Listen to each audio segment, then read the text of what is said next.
Welcome to the BC Technical Webinar Series. Today we will discuss the new landscape of cardiac imaging. Today's webinar session is worth 1 voice credit. In order to receive this credit, you must complete the online test, which will be available immediately after this webinar. A passing score of 80% is required for the voice credit to be awarded, and you may take the test more than once if need be. A certificate will be emailed to you at the close of this webinar and following successful completion of the online test. Please keep this certificate as proof of your completion of this webinar.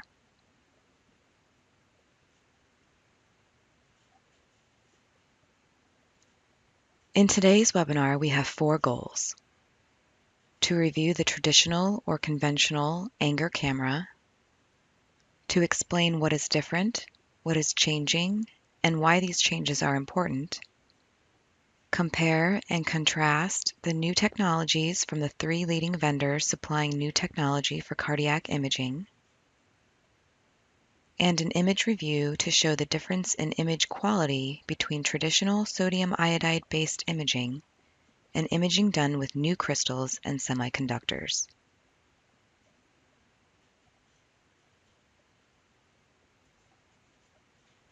Let's start at the beginning. The picture on the left is Hal Anger, father of the Anger camera. He lived in California from 1920 to 2005. Hal Anger made the first gamma camera capable of recording all points in one image at the same time, as opposed to the rectilinear scanner in 1953. It was quite crude, however, a pinhole aperture in a piece of lead, a piece of film, and a sodium iodide screen. This produced a radioactive distribution on the piece of film, but it was very inefficient. In the late 1950s, Anger introduced the photomultiplier concept that greatly increased the efficiency of the device.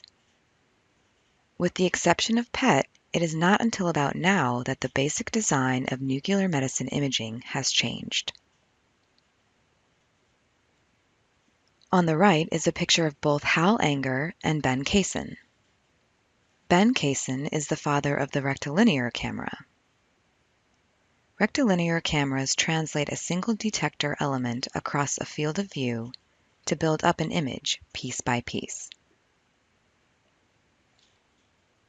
Anger's original camera consisted of a 1/4 inch thick sodium iodide crystal that was 5 inches in diameter and coupled to 7 photomultiplier tubes. Information on the energy deposited by a photon interaction is obtained by summing the signal amplitudes of all PMTs, while spatial information is extracted based on the linear combinations of the distribution of signals across the array of PMTs. Anger's original process for decoding the interaction position of the photon involves calculating the centroid of the position-weighted photomultiplier tube outputs, a process often referred to as Anger logic. Today, we do this differently, but we are still working off this basic premise.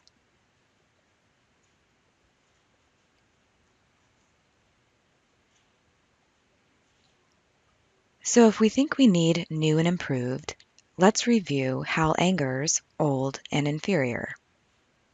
On the left, in red, we have a radioactive source, emitting gamma rays in all directions.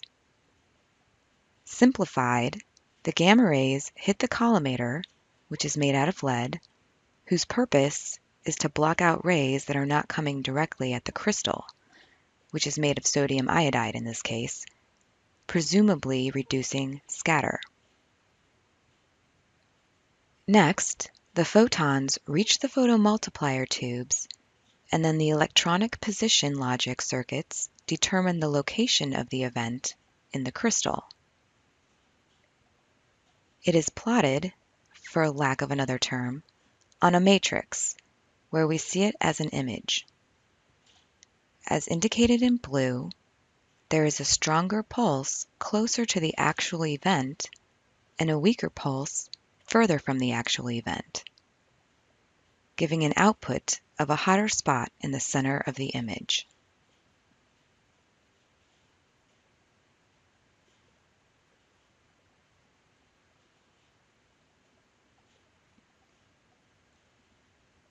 Here we have pictures of photomultiplier tubes on the left. On the right, there is an array of PM tubes that sits under the sodium iodide crystal that is represented by the purple circle. Each photon that hits is absorbed somewhere in the big crystal, and it is the job of the photomultiplier tube and electronics to figure out where. Not very efficient when you think about it. Yet when we look at an image, we are ultimately asking the Anger camera to give us an accurate representation of events coming from the patient. To evaluate this, we need to consider three things. First, counts. And we want lots of counts. Counts give us sensitivity. How do we get them?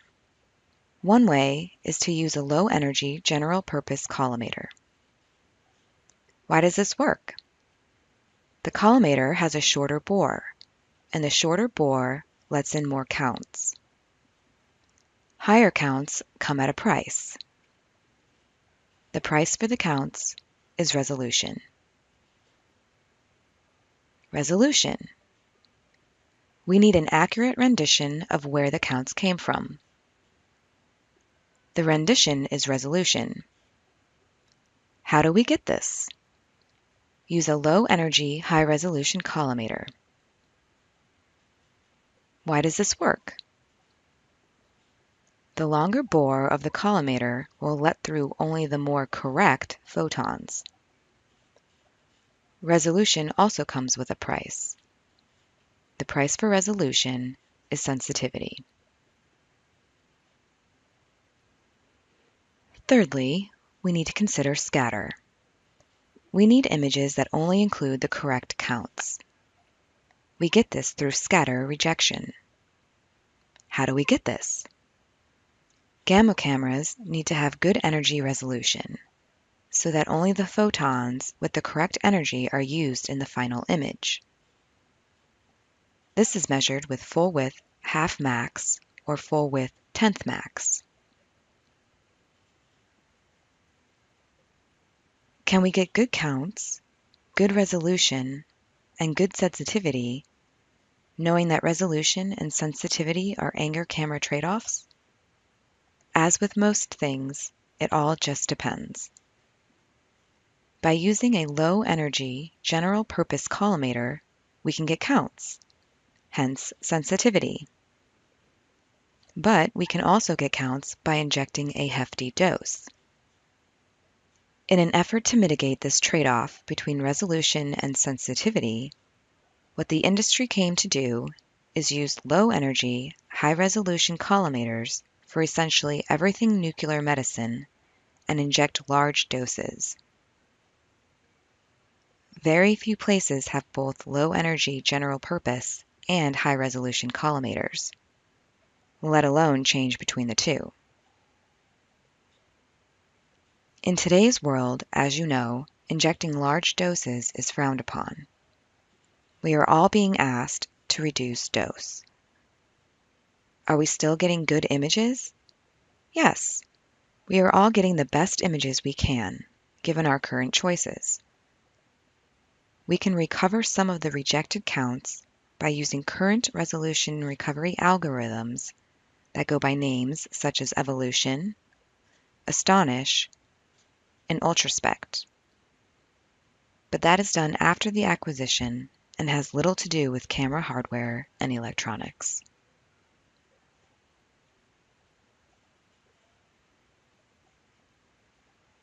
Here we have what is currently going on in the market. As we get busier with more referrals and business, we need more nuclear medicine technologists to do the scans over longer hours because it still takes about 4 hours per patient for a stress and rest myocardial scan. Or conversely, technologists are being asked to do more and more. Gone are the days where technologists only scan. Now we spend a fair amount of time doing paperwork. But there are still only so many hours in the workday. The applications we are using in nuclear cardiology are limited. Due to current Anger technology, we still cannot scan simultaneous dual isotopes. We are still arguing with motion correction because scan times are plus or minus 15 minutes or longer. And most of us are still routinely scanning both the rest and stress parts of the study. Uncomfortable patients lead to motion, and therein lies a completely different issue. Patient comfort is still a big issue after all these years from both image quality and patient satisfaction points of view.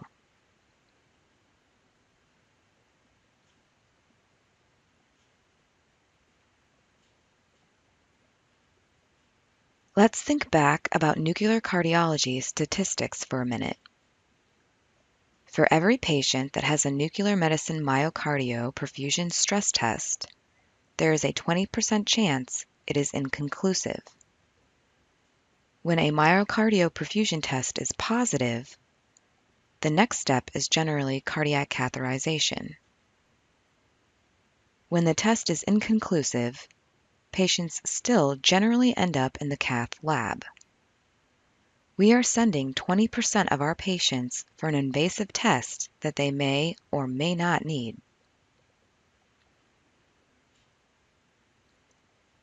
When patients undergo cardiac catheterization, there's a 30% chance that they will find no significant disease.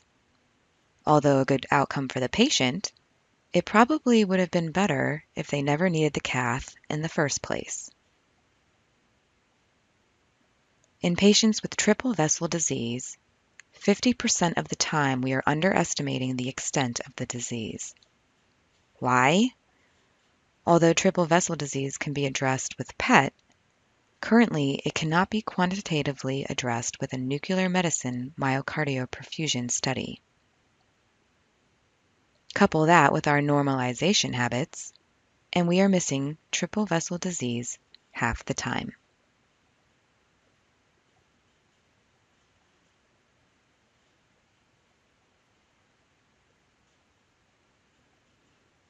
What is the root cause? It really all comes down to one basic fact. Nothing has significantly changed on the hardware side of nuclear medicine imaging for the last 50 years. We are still relying on the PMT tubes and electronics to sort out light pulses and give us an image. The list on this slide can contain any number of issues and complaints. Put any Anger camera from any manufacturer in this picture. Some have a better this and others a better that. We now do attenuation correction differently than in the past. But nothing has really changed with the acquisition, the image capture, or the actual detection of the photons in over 50 years. Recently, we, as an industry, have finally come up with a few new camera designs to address concerns. We are now moving away from the Anger camera and into what is termed a solid-state camera.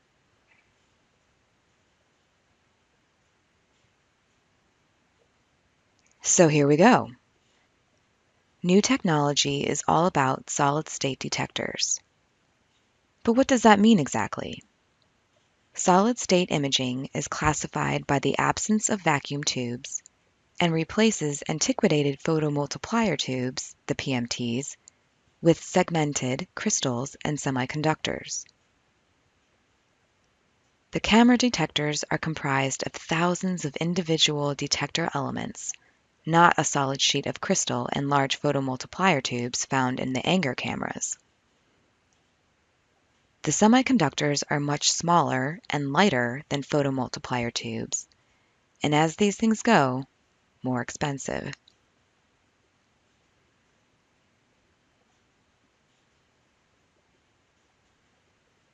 Each solid-state detector element, or pixel, is isolated from one another. When a scintillation event occurs on a particular crystal, its exact location can be quickly and correctly identified because each pixel has its own separate detector, which makes the detector substantially faster and more accurate. This is one of the major advantages of these cameras. By pixelating the camera's detector head into tiles, instead of a continuous sheet of tubes, event locations can be determined with certainty. And this is where we are getting the better resolution. No more asking the anger logic to figure out where the event happened. We know by design where the photon hit the crystal.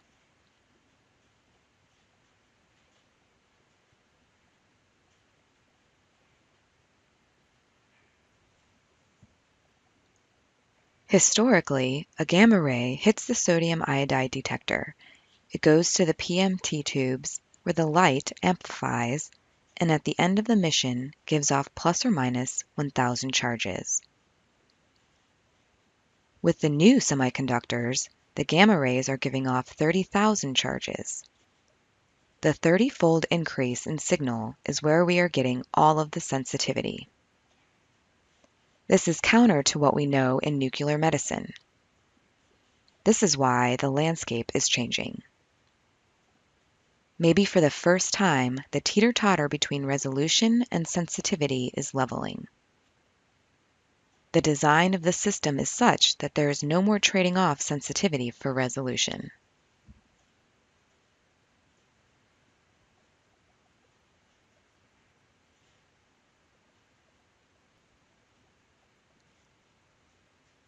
In addition to using semiconductors instead of photomultiplier tubes, the new technology uses different crystals attached to these detectors.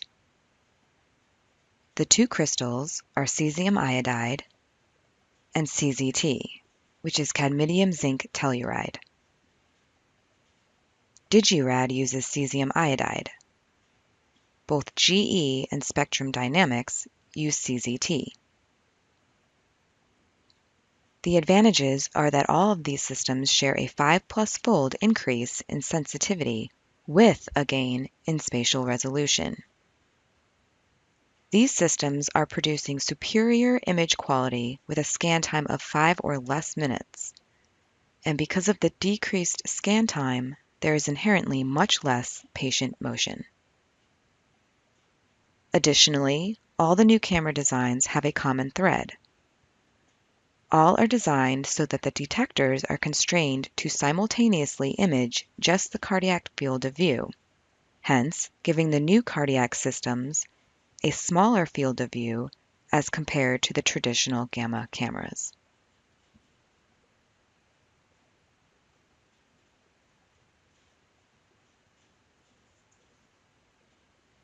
On the left is a typical anger camera with photomultiplier tubes sitting on top of a larger sodium iodide detector.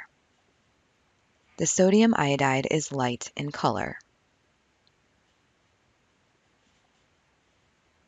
In addition to using semiconductors instead of photomultiplier tubes in the new cardiac cameras, the new technology uses new detectors. There are two detectors, cesium iodide and CZT.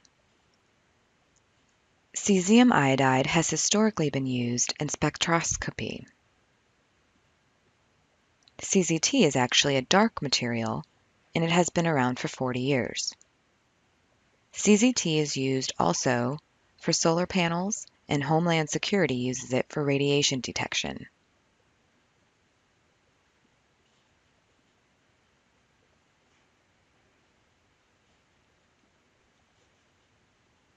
Let's see how these new crystals are made.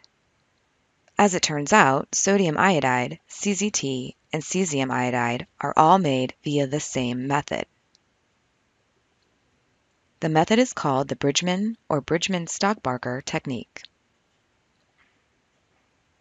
In short, raw materials are combined heated above the melting point, then slowly cooled until a seed crystal is formed at the bottom. The process of heating and cooling repeats until the seed crystals grow along the sides of the container. At the end of the long, expensive, and low-yielding process, we have crystal. Where the Bridgman and Stock-Barker techniques differ is with the temperature gradient, where the mixture changes from the heating section to the cooling section. The goal of the techniques remain the same, however: grow seed crystals.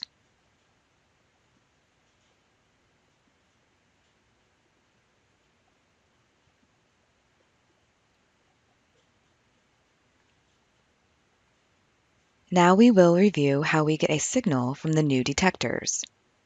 There are two ways depending on the type of material. If the crystal is CZT, the process is by direct conversion. Direct conversion is the process where the energy of imaging photons are directly converted into charge. The photon, in white, enters the crystal. An electron pair charge is then generated inside the semiconductor, and the positive and negative charges, which are in red and green, drift to the different electrodes where an output pulse is created.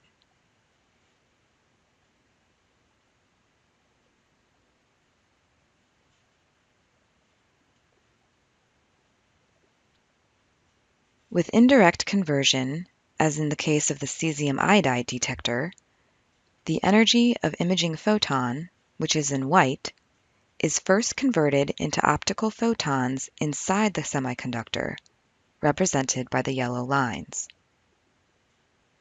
The photons are in turn converted into charge. This process is closer to the scintillation process we are accustomed to with Anger logic, but photomultiplier tubes are not used.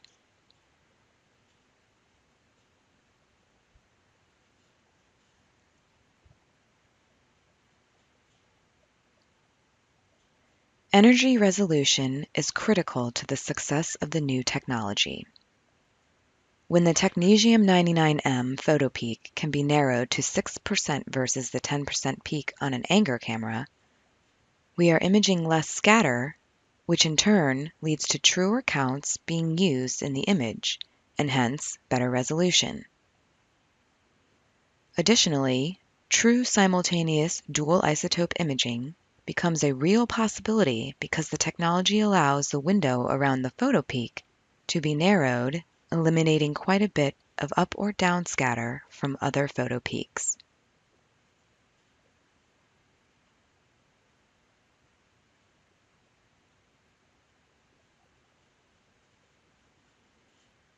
Digirad, GE, and Spectrum Dynamics are the companies currently using the solid-state technology.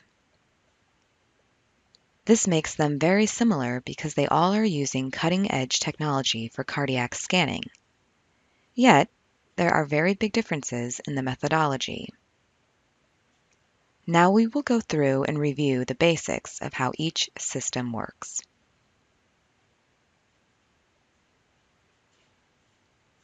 The cardiac camera sold by Spectrum Dynamics is known as the D-SPECT camera.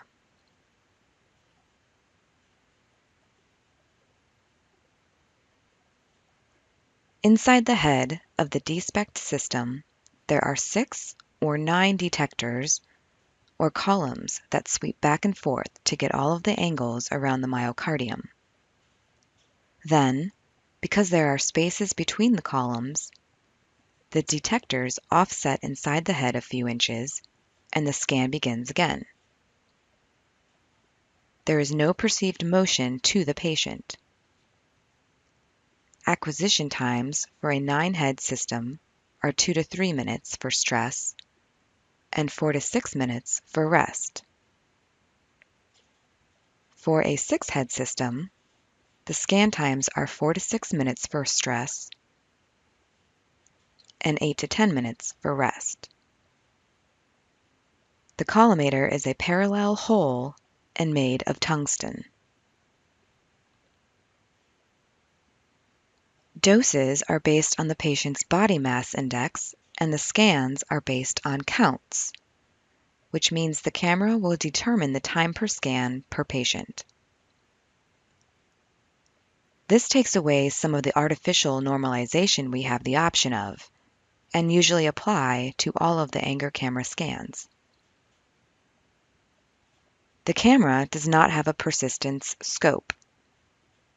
It does a quick 15 to 20 second scout image, again based on BMI for positioning.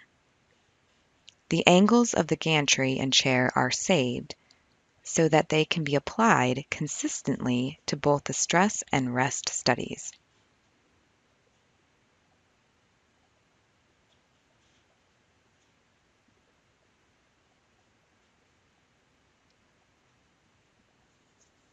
In addition to the above description of the D-SPECT system, all images are acquired in list mode. This is very important as these new systems develop and take on future protocols.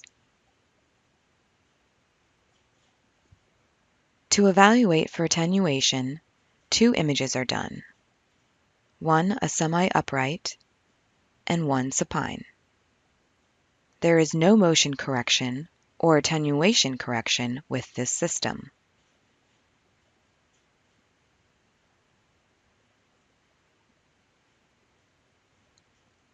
All of the current vendors have very reduced scan times, and all of the images are vastly improved over what has been the norm for years.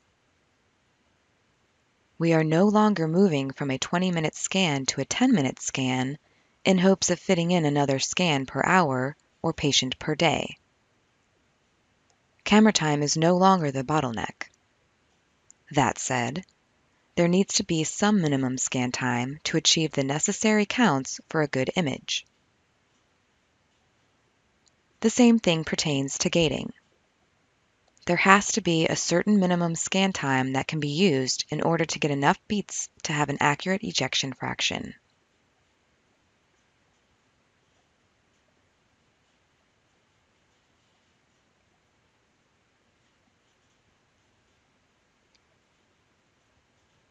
This is a morbidly obese patient done off of a D-SPECT camera. This patient is 47 years old with a weight of 360 pounds and a height of 4 foot 9 inches. She has a hernia, and we had a stress test done with adenosine. So even at the height and weight of this patient, we can see that the images come out clean, and we can clearly see that this is a normal scan.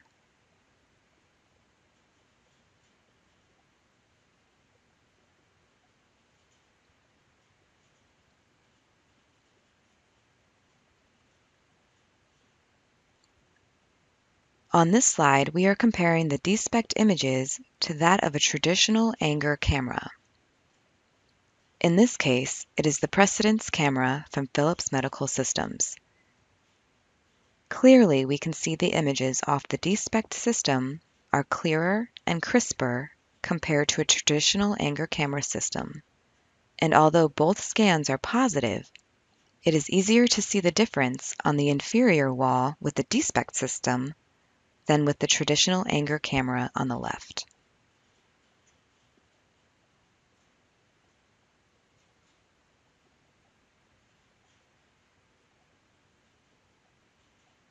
Now we are going to move on to the Digirad systems. The name of the Digirad system is the Cardius 3, and it becomes the Cardius X-ACT when we add in attenuation correction, which is done via an X-ray tube.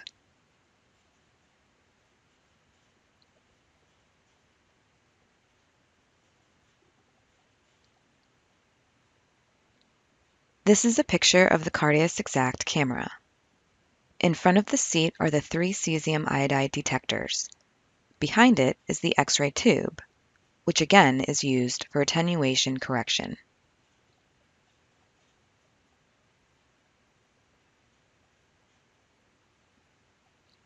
The Cardius 3 uses 3 fan beam collimators for detectors. The heart is positioned in the center of the field of view, and the chair rotates around 180 degrees for a complete angular sampling of 180 degrees. The detectors are able to radius in and out, enabling the camera to accommodate patients with a large body habitus. Scan times are about 7 to 8 minutes for emission, and because it has an angular sampling of 180 degrees, it enables a rotating cine to be seen when processing.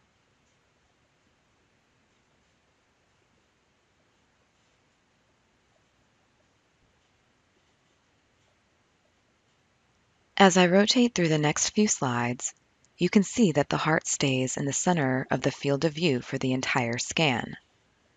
The chair is not just pivoting, but also moving to keep the heart centered.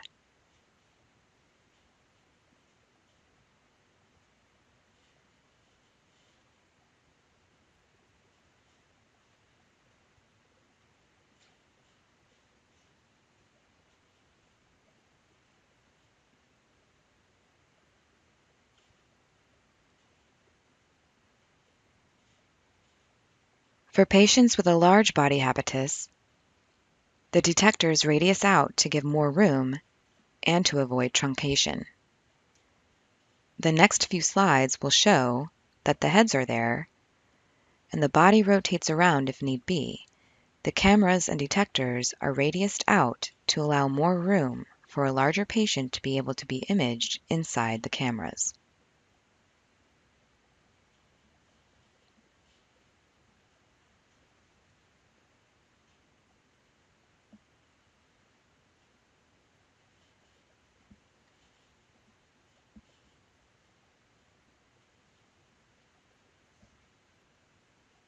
This is the Cardius X-ACT scanner. It has attenuation correction. The attenuation correction unit that is associated with the Cardius has an ultra-low cost attenuation correction X-ray tube. It has fast attenuation correction and gives high-quality maps with little or no truncation. Because there is an ultra-low patient dose, there is no lead lining of the room required, and because it is an X-ray tube, there is no source refurbishment. With this Cardius camera, scan times are about 3 to 5 minutes for stress and about 4 to 6 minutes for rest. The attenuation correction component adds about 2 minutes of total scan time.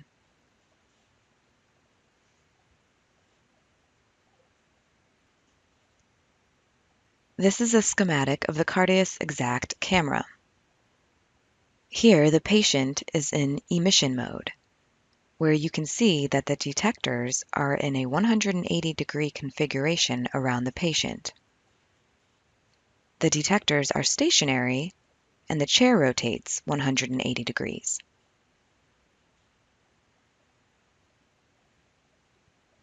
This slide shows the automatic repositioning of the heads from emission mode to transmission mode. This is when the patient stays where they are and the heads radius out and flatten out, which gets them ready for transmission mode.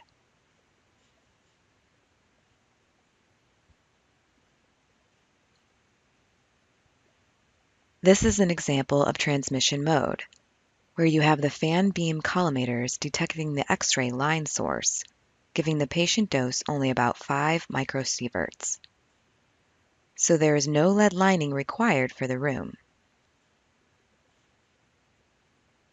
In 60 seconds, the patient rotates 202 degrees.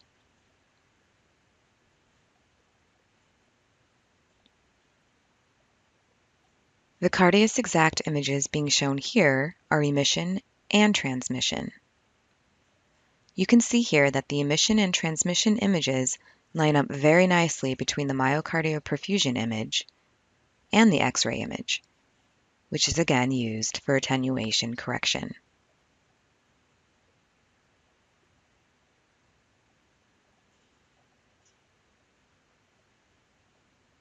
This slide shows uncorrected images off of the Cardius X-ACT for stress and rest, technetium-99, sestimib. Here we have a 57-year-old male with asymptomatic chest pains, with a stress time of 3 minutes and a rest time of 6 minutes for the acquisition.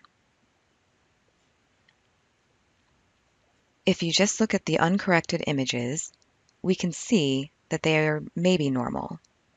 It's possible, but perhaps inconclusive. However, when we add in the exact attenuation correction and look at the bottom corrected images, we can see that the study is indeed normal, giving better diagnostic confidence.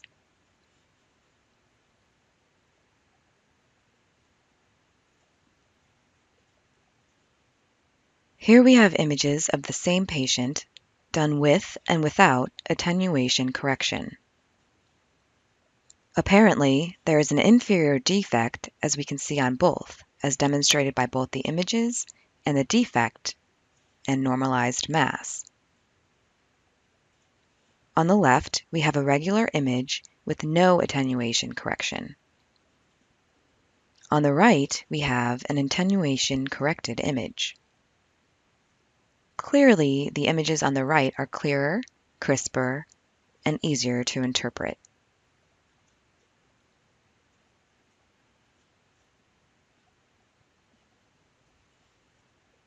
Now we are going to move on to the GE Discovery 530C camera. CZT is used in this system.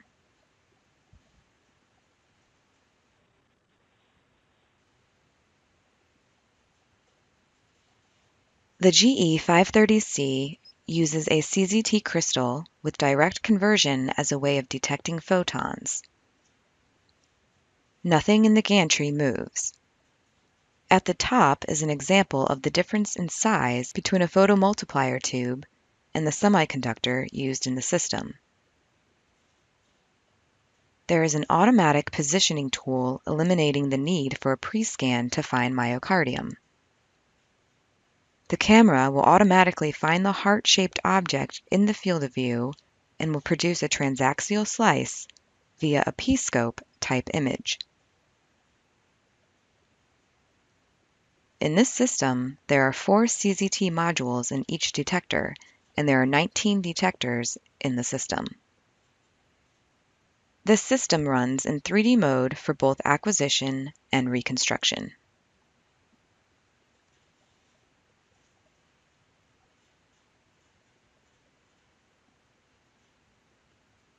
There is no motion with the Discovery 530C, making it PET-like. As a result, there is not as much inherent artifact that can be introduced. Scan times are 3 minutes for rest and 5 minutes for stress, using 6 millicuries for rest and 18 millicuries for stress. Using 7 millicuries for stress and 21 millicuries for rest will give the less than 9 millisieverts needed for image gently compliance. This system is a completely different design in that it uses inverted pinhole collimators. The widest part of the fan beam is towards the heart to minimize the image. It is the exact opposite of the geometry used for a thyroid scan. For thyroid scans, the pinhole is used to maximize the image. Here, the pinhole is used to minimize the image. Prone imaging is possible on the 530C. The acquisition is 3D, therefore motion correction can happen in the X, Y, or Z plane. Motion is a topic we haven't touched on very much. There is a school of thought that says, with all the new technology, the scan was only 3 to 5 minutes. Just rescan if there is motion. The other side of the argument is that correction is imperative. I suppose it all comes down to the patient's condition and true ability to be rescanned, regardless of the time per scan. In any event, motion correction is available on this system, and the motion can be corrected in all 3 planes, X, Y, and Z. This is a change from traditional motion correction that corrects in only the X and/or Y planes. For attenuation correction, an external CT option is available, or there is a straight SPECT CT option. All images are acquired in list mode, and as a result, first-pass protocols are possible, as well as rebinning for coronary flow reserve.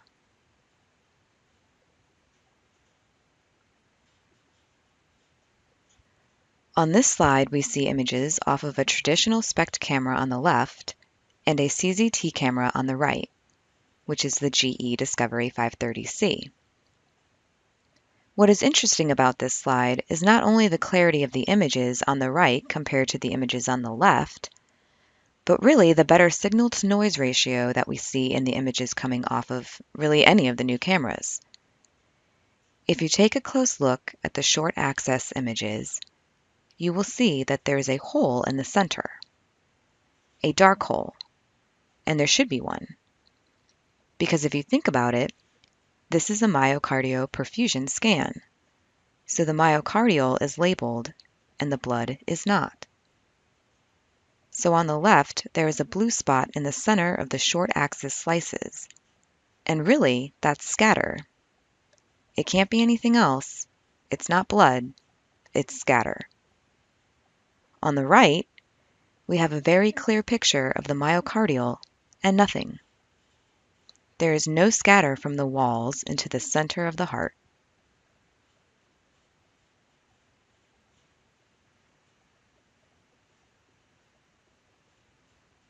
The left images are from a high-dose stress patient acquired with conventional SPECT at 10 minutes.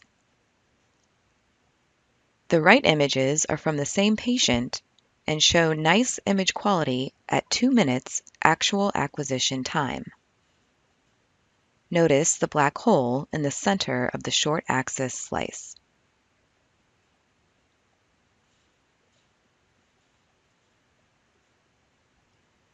Here we have an example of the same patient being scanned on 2 different GE cameras. On the right, we have the patient scanned on the Millennium VG with a 14-minute rest and 11-minute stress. On the left, the patient was scanned on a CZT camera with a 4-minute rest and a 2-minute stress. Both times he was injected with 11 millicuries of rest and 39 millicuries of stress. Although both images are diagnostic, the images on the left are clearly crisper and clearer with less background.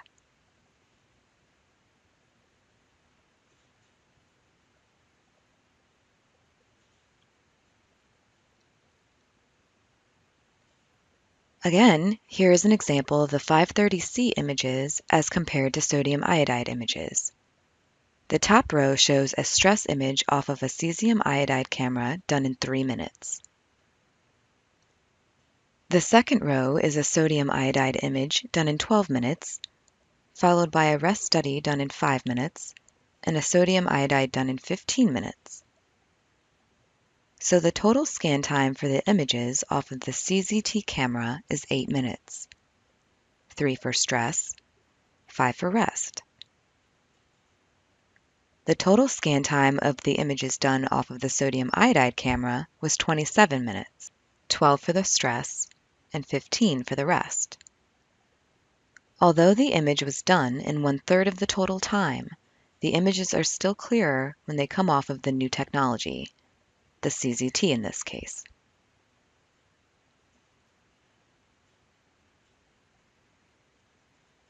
In summary, solid-state cameras have new crystals, either CZT or CSI, and they do not use photomultiplier tubes, but rather semiconductors.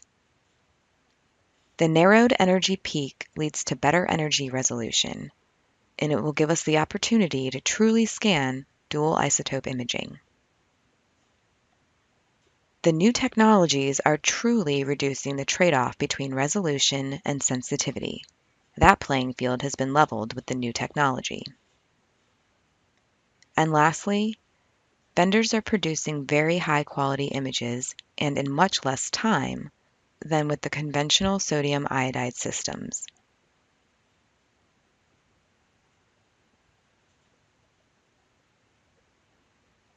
A special thank you to Digirad, GE, and Spectrum Dynamics for sharing information on their current technologies and images off the new systems.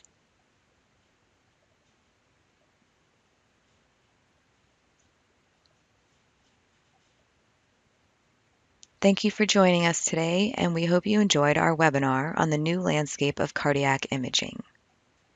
Please do not forget to take your test, and remember you must score an 80% or above to receive a certificate.